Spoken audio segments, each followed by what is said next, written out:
संबल में बीजेपी के क्षेत्रीय उपाध्यक्ष मानसिंह गोस्वामी ने विपक्ष पर बोला बड़ा हमला।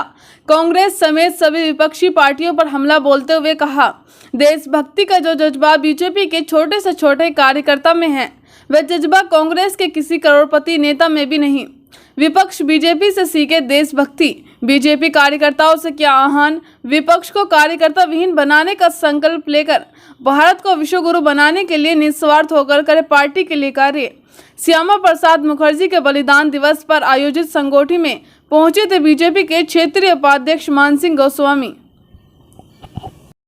जरूरी है कि पत्रक भी राष्ट्रीय नेतृत्व से हम सबके बीच भेजा और ये पीडीएफ आया हुआ है, हम सब भी इसको समय समय पर पढ़ते रहें, याद रहेगा तो जनता के बीच में अपने महापुरुषों की कहानी बताने में हमको सुगमता होगी। इसलिए मैं प्रारंभ करते हुए पूजनीय गुरुजी ने कहा था, अपनी मातृभूमि के लिए एक सच्चे योद्धा के रूप में डॉक्टर मुखर्जी कश्मीर के एकीकरण के लिए युद्ध के सामने वाले मोर्चे पर बलिदान हुए और जो कश्मीर भारत का अभिन्न हिस्सा है उसे होना चाहिए, उसे तत्काल ही भारत के अविभाज्य तथा अभिन्न हिस्से के रूप में घोषित किया जाए, ऐसा परम पूजनीय गुरुजी ने कहा था।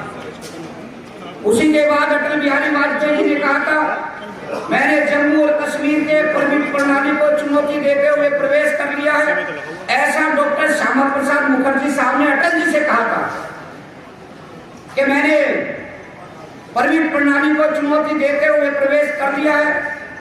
अटल जी ने कहा था कि ये शब्द आज भी मेरे कान में गूंजते हैं। वो पहले व्यक्ति थे जो भारत की एकता तथा एकीकरण के लिए शहीद हुए। डॉक्टर श्यामा प्रसाद भी राष्ट्र अपनी ऊर्जा से ही सुरक्षित रह सकता है। उनका अपने देश के संसाधनों पर, देश के साधनों के साथ प्रतिभाशाली लोगों पर पूरा भरोसा होना चाहिए।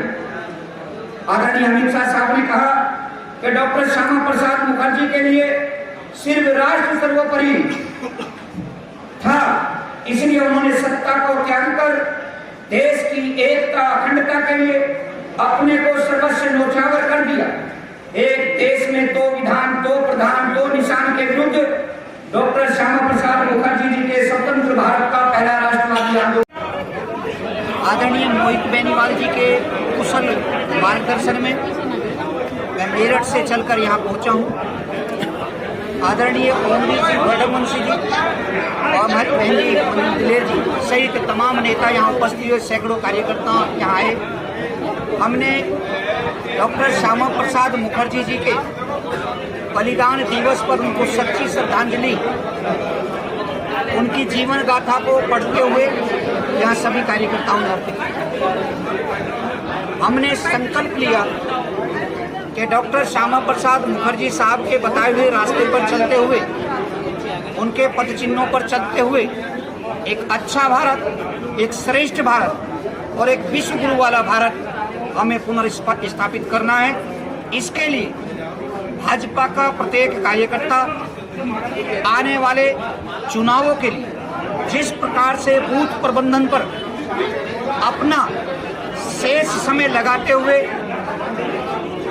हर राज्य में जहां भी चुनाव हो रहा है, अभी आपने देखा निकाय के चुनाव हुए, वहां पे विजय प्राप्त की है, उसका मूल मंत्र हमारा बूथ प्रबंधन है, हमारी शालीनता है, हमारे कार्यकर्ताओं के अंदर देशभक्ति का जो ज्वार है, हमारे अंदर भगवान श्री राम की आस्था है, हम उनके वंशज हैं। तो इसलिए भगवान राम का काल कैसा रहा हमने रामायण में पढ़ा। भगवान श्री कृष्ण जी का किस प्रकार से जो लोग समाज में भ्रांतियां फैलाना, गलत व्यवहार करना, उनके समय में भगवान श्री कृष्ण जी से सीखे। और वर्तमान में हमारे नेता नरेंद्र मोदी जी ने जैसा भारत श्रेष्ठ भारत देने का काम किया है, आदरणीय अमित शाह जी को हम यहाँ से संबल जिले का तमाम कार्यकर्ता ये संदेश भेजना चाहता है कि आपने गृह मंत्री रहते हुए 5 अगस्त 2019 को भारत में 370-35 से हटाकर जो जम्मू कश्मीर में डॉक्टर श्यामा प्रसाद मुखर्जी जी जिसके लिए बलिदान हो गए, वो वर्चस्व हमें पुनः लौटाया, उसके लिए पूरा संबल जिले का कार्यकर्ता आपको बधाई संदेश भेजता है। संबल के सांसद के लिए जो 5 अगस्त 2020 निर्णय आया उस निर्णय के अनुसार आज हम जीते जागते सभी कार्यकर्ता भगवान रामलला के दर्शन कर पाएंगे। ऐसा सुंदर भारत, ऐसा श्रेष्ठ उत्तर प्रदेश हम सबको मिल रहा है। इसी संकल्प के साथ भाजपा का कार्यकर्ता राम राम रटते हुए आगे बढ़ रहा है। संभल के सांसद हैं, वो सवाल उठाते हैं बुलडोजर पर, कहते हैं कि जाति राजनीति पर बुलडोजर चल रहा है, तो क्या कहेंगे आप? बुलडोजर सांप्रदायिक नहीं है, बुलडोजर गैर